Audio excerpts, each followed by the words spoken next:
Bonġu, grazzi tal-li l-qajtu l-istadina tagħna.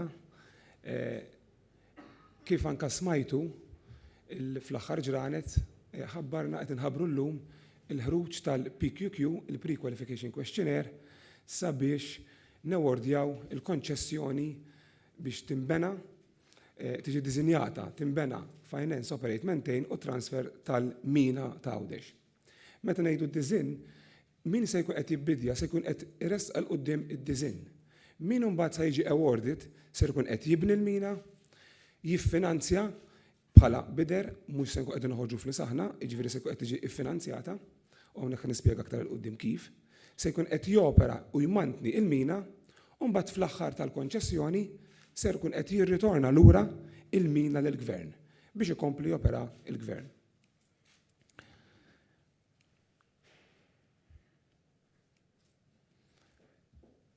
Jekk naraw ftit bħala background, naħseb li hemm qbil, il-maġġoranza tal-Maltin u l-Awċin iridu l-mina, ġiet anke approvata b'mod unanimu fil-Parlament, għal daqstant nimxu l-qudiem sabiex din il-proċess, l-ewwel proċess anke tat-tender tal-procurement jinbeda.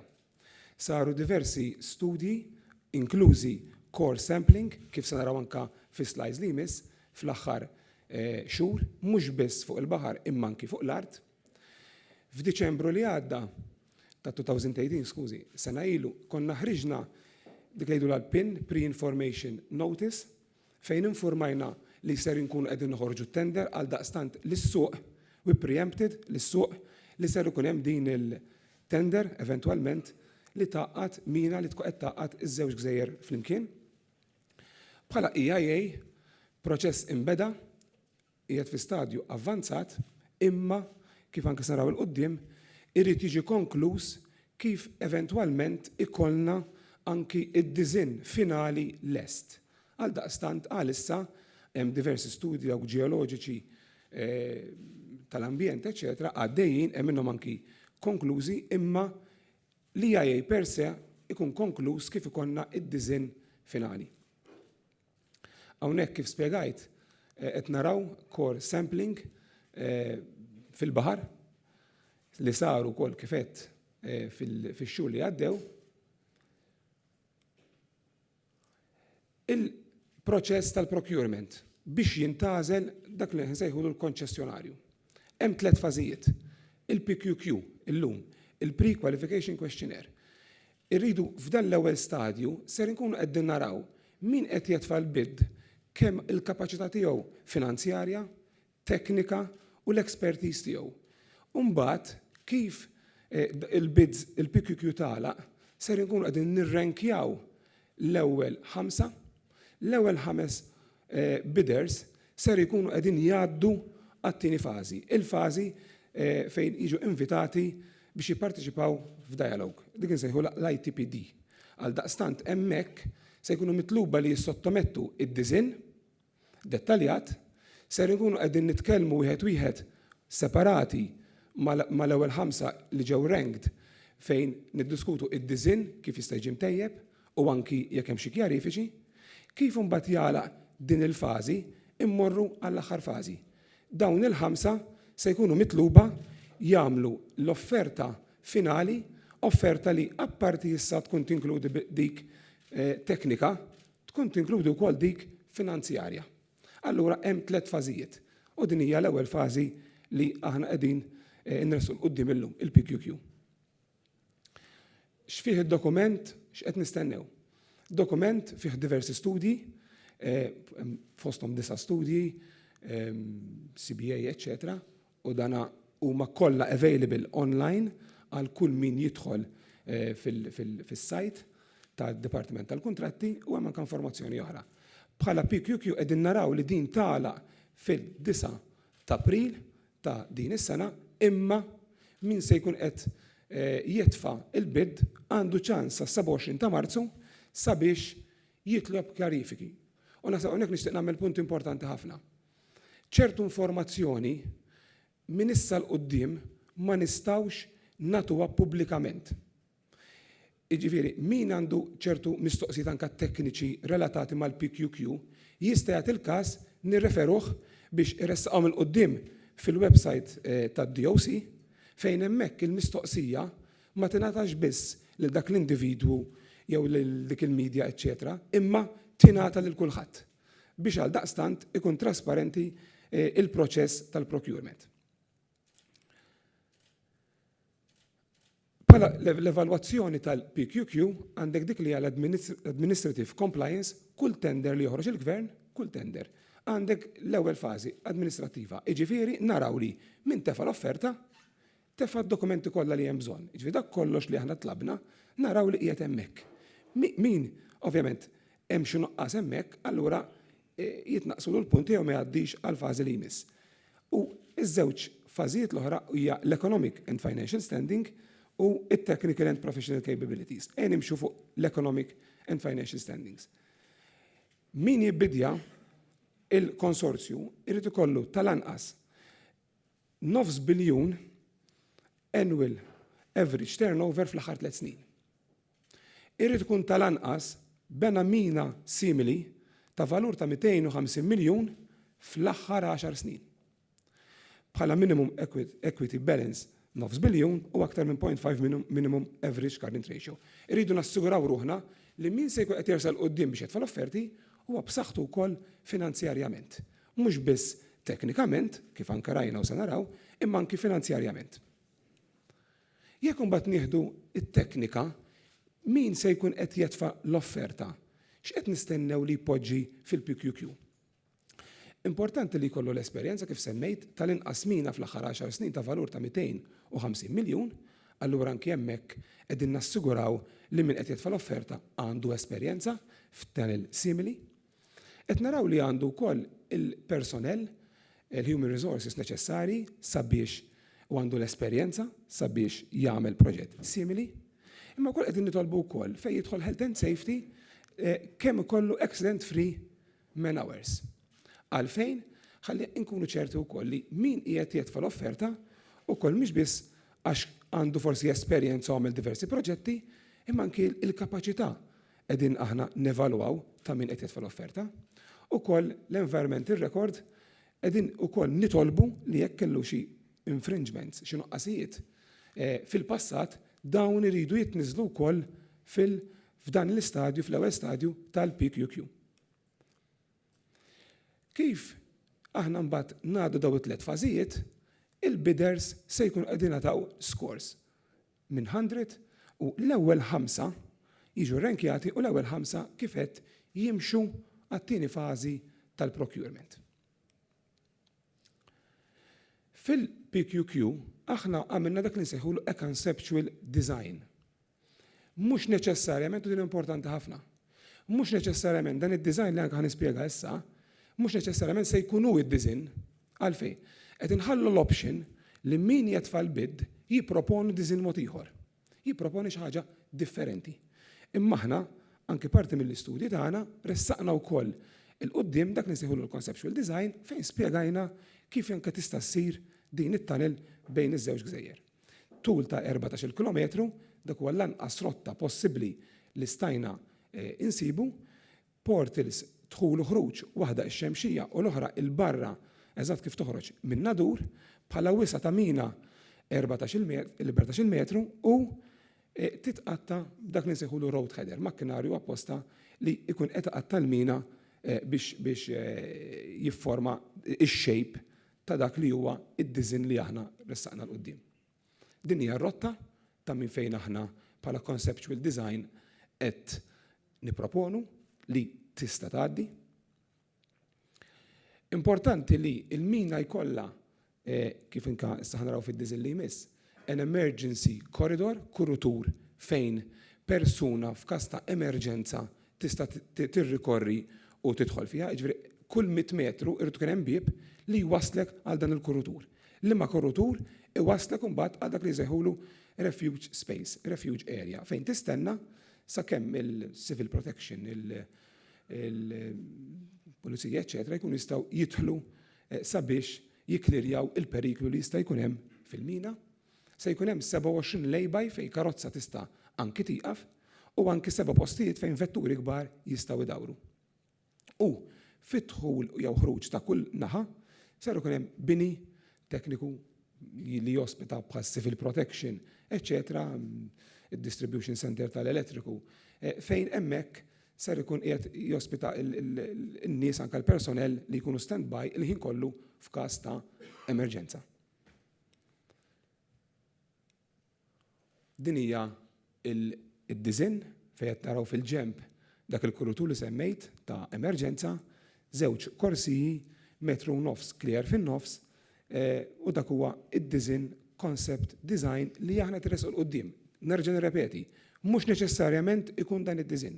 Jista' jkollna bidders li resqu d-diżinn differenti u imma l-importanti li ċertu prinċipi irridu jkunu hemmhekk, partikolari anke fejn tidħol is-sigurtà. Ġrejna. Mela, kif se jkun iffinanzjat? Il-preferred option se tkun self-financed, jiġifieri mill-flus li jkun qed tiġġenera l-mina ser tkun qed jiġi finanzjat il-proġett. Għal daqstant nippreferu li ma jkunx hemm garanziji u sussidi. Meta nidħlu tolls, u forsi nantiċipa mistoqsija li tistgħu tagħmlu aktar il qudiem, m'hemmx tolls jew indikazzjoni ta' tolls at this point.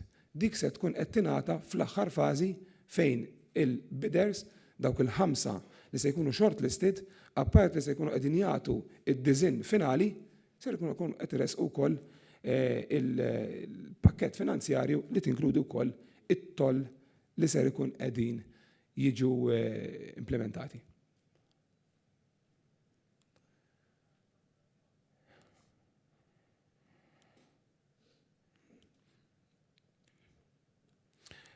Triq qudiem kif semmejna dan huwa il-proċess ta' procurement li issa nistgħu ngħidu li din il-ġimgħa tellaqnieh it-tliet stadji. In parallel miegħu għaddejjin studji oħra fosthom il-EIA kif ikollna d-diżinn finali li EIA jkun jista' jiġi konkluż, hemmhekk ukoll anke l-pjanti eċetera jkunu daħlu kollha għand l-awtoritajiet fosthom l-awtorità tal-ippjanar u kif ikun hemm imbagħad finalment id-deċiżjoni fuq il-permessi kollha neċessarji jiġi firmat il-kuntratt għalhekk jiġi awardjat din il-konċessjoni u il-proġett ikun jista' jitlaq il-qudiem. Issa nistieden l-Onorevoli Dr. Justin Caruana għad-diskors tagħha.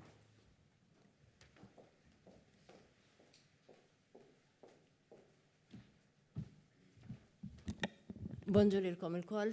Il-preżenza tiegħi dalgħodu hija attribwita għal fatt illi il-Ministeru għal-Għawdex huwa parti mill-working group li huwa ċċarjat minn kollega Awċi bħali Dr. Franco Merċija u allura flimkien mal-Ministeru għat-Trasport, Infrastruttura, Proġetti Kapitali u Projects Malta nagħtu l-input tagħna biex dan il-proġett ikun tassew suċċess. U hija missjoni tal-Ministeru għal-Għawdex illi dak kollu li jolqot lill-Għawdex ma jibqax limitat għal-Għawdex imma jitla tassew u bisħieħ u bil-fatti fuq l-Aġenda Nazzjonali. U llum hija prova konkreta u ċara tal-impenn tal-Gvern f'dan il-kuntest li Għawdex ikun fiċ-ċentru fil-qalba tal-ħidma tal-Gvern. U tajjeb li nfakru kif għamel sew l-Inġinier Azzoppardi illi f'Aprili li għadda il-Ministru Borġ u jiena ressaqna mozzjoni fil-Parlament fejn ukoll kien hemm emendi min-naħa tal-Oppożizzjoni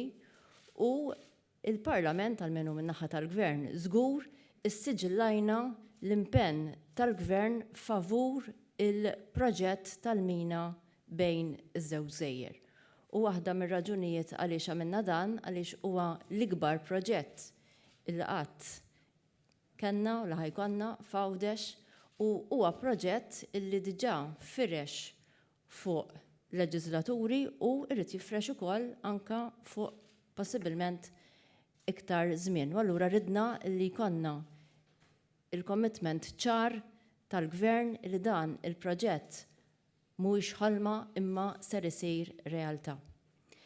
Għawdex tal-bieraħ u Għawdex tal-lum mhumiex l-istess. Illum Għawdex huwa mmexxi minn amministrazzjoni li timxi bi pjan, li timxi bi studji, illi il-ħidma tagħna qed tħalli r-riżultat. Illum qed naraw Għawdex illi qed jikkontribwixxi għall-ekonomija nazzjonali bit-tkabbir ekonomiku la saħansitra jissupera dak nazzjonali, għadna kemm ħarġet l-istatistika fejn rajna tkabbir ekonomiku ta' 13%, għandna rata ta' qatt li huwa fl-inqas livelli li qatt kien hemm, xogħol f'Għawdex għall-Lawċin hija realtà, ħarġet ukoll statistika fejn rajna l-influss ta' nies lejn Għawdex illi matul il-perjodu tal-miliet konna qed nitkellmu fuq 520,000 persuna u 165,000 karozza.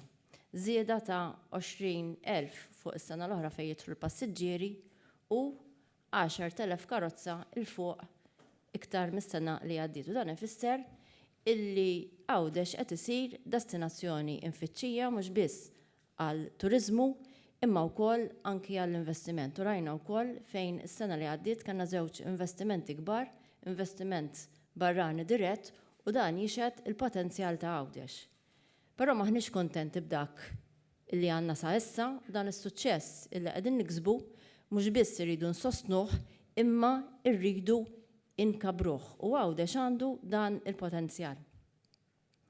Biex Għawdex jimxu l-qudiem, l-aċċessibilità hija kruċjali.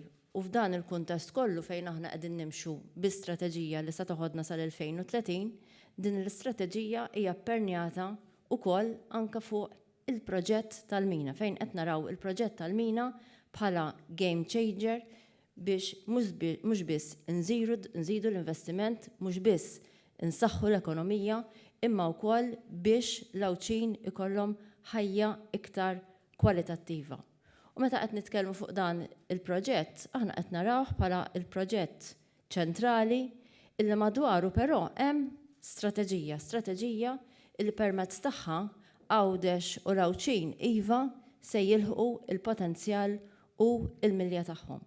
U hemmhekk iridu naraw ukoll dan il-proġett illi mhux biss se joħloq l-opportunità ġewwa Għawdex, mhux biss se nkabru l-investiment, imma ħajkun hemm id-dinamika soċjo-ekonomika. Fl-aħħar mill-aħħar kull proġett fil-waqt li għandu l-aspett ekonomiku tiegħu, irridu nivvalorizzaw u nagħtu l-importanza lill-aspett soċjali tiegħu. U dan ħareġ ukoll mis-Social Impact Assessment fejn irridu naraw lil Għawdex li jerġa' jiġi ripopolat għaliex aħna afflitti minn concern minn sfida tal-aging population, u allura illi konna Għawdex illi jerġa' jiġi ripopolat, illi Lawċin jgħixu u jaħdmu ġewwa Għawdex, illi l-familji tagħna illi minħabba raġunijiet differenti għandek il-ġenituri illi jgħixu ġewwa Għawdex u wliedhom jgħixu ġewwa Malta.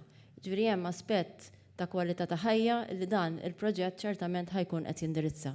Però nerġa' ngħid, l-istrateġija l-iżvilupp reġjonali ta' Għawdex hija mifruxa fuq diversi binarji. U kif jgħid tajjeb is-Social Impact Assessment imbagħad ħatkun ukoll responsabilità kbira li ħatkun vestita fil-Ministeru għal Għawdex illi nindirizzaw l-isfidi illi joħorġu wkoll mill-istudju. Allura il-watchdog illi ser ikonna fil-vesti tal-Awtorità l-Iżvilupp Reġjonali illi semmejnija wkoll fil-mozzjoni biex tindirizza l-concerns illi ħarġu mill-istudju, però ukoll imbagħad miżuri oħrajn fejn l-ambjent Għawċi, ir-ruralità, t-tipiċità ta' Għawdex, il-karatteristiċi ta' Għawdex, ukoll ħajkunu pilastri ewlenin għax aħna rridu illi dan il-proġett tal-mina bejn il-Gżejjer jilħaq il-milja tiegħu u jilħaq ukoll il-potenzjal illi għandu Għawdex minn kull aspett. U allura jiena minn hawn nixtieq nesprimi s-sodisfazzjon tiegħi għal mod ta' kif qed jiżvolġi dan il-proġett fejn iva saru l-istudji, ittieħed iż-żmien illi kellu jittieħed, però dan jixed il-mod serju ta' kif dan il-gvern qed jittakilja dan il-proġett kapitali massiċ.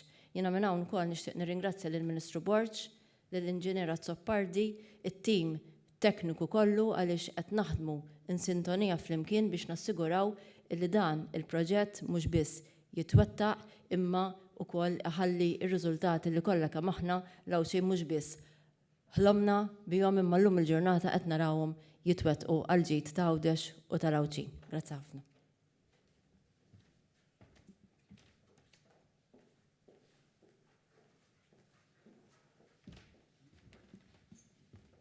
Bonġur kulħadd.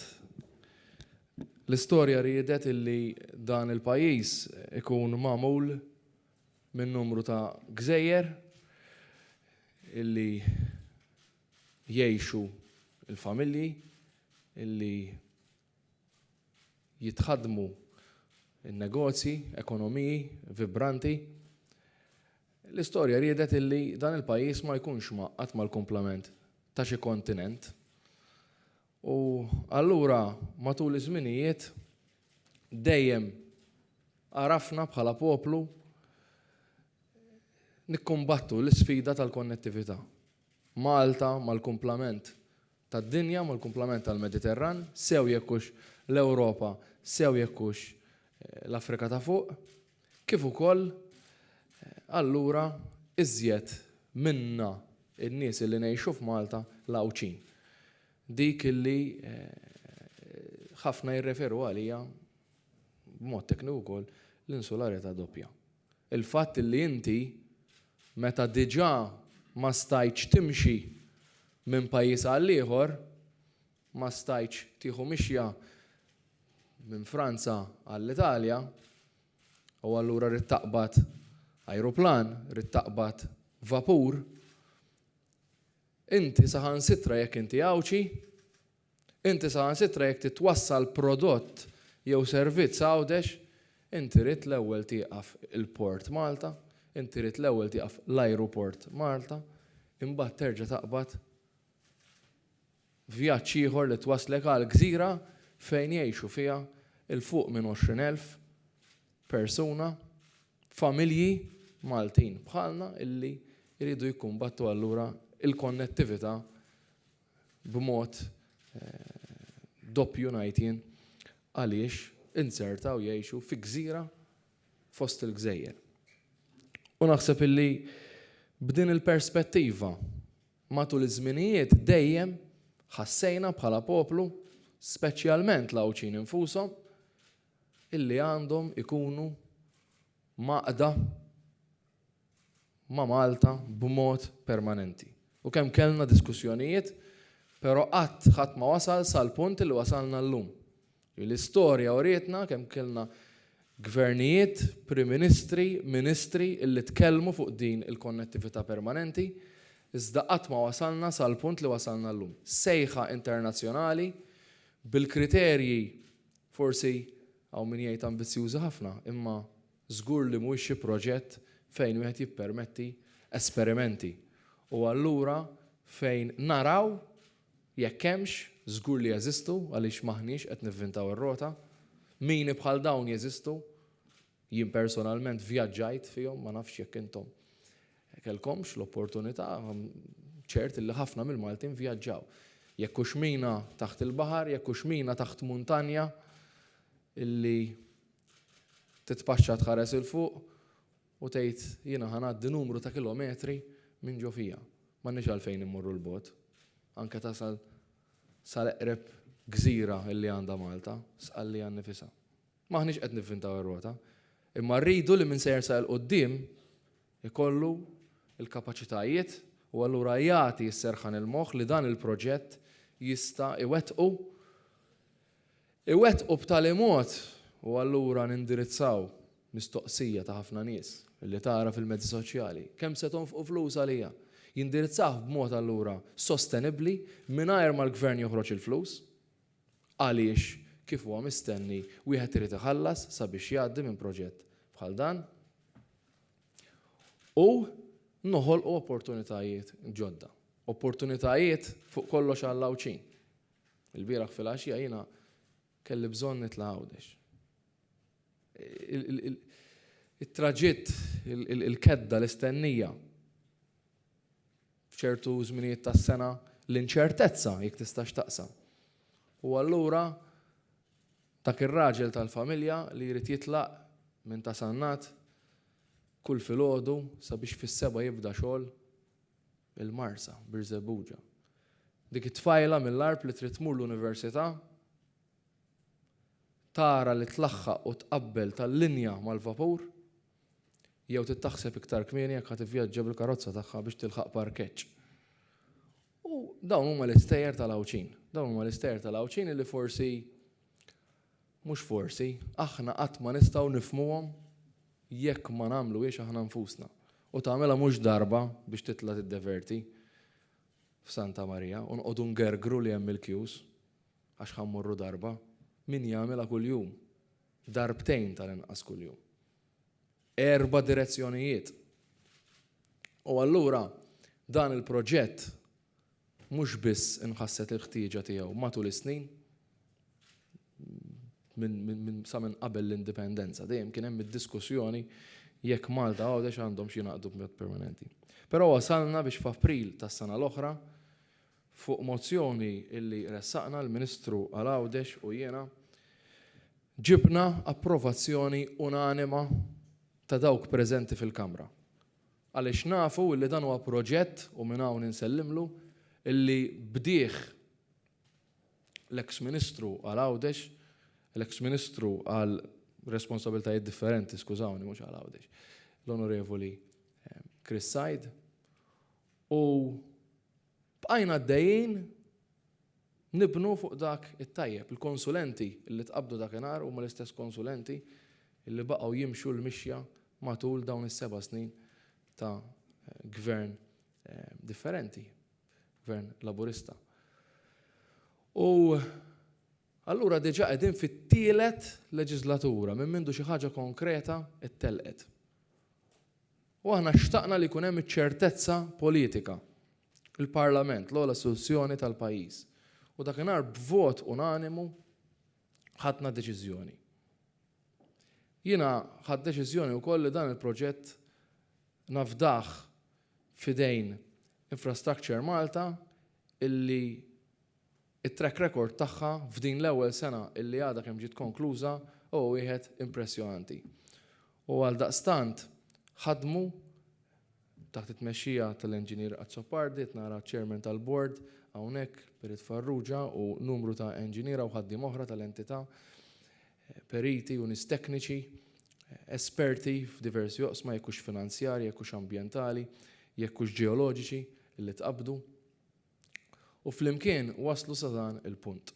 Moħħhom mistrieħ li hemm iċ-ċertezza politika. U jiena nappella lill-oppożizzjoni b'mod partikolari lill-kap tal-oppożizzjoni sabiex iżomm il-partit fl-oppożizzjoni iżomm ma dak il-commitment illi għamel fil-Parlament għaliex ġimgħat u xhur wara smajna ħafna mistoqsijiet illi joħolqu mistoqsijiet ikbar x'inhi l-pożizzjoni tal-oppożizzjoni. U allura din il-mixja li issa tlaqna x'jiġri kemm il-darba ikun hemm ħsibijiet differenti minn partit maġġuri ieħor f'pajjiżna.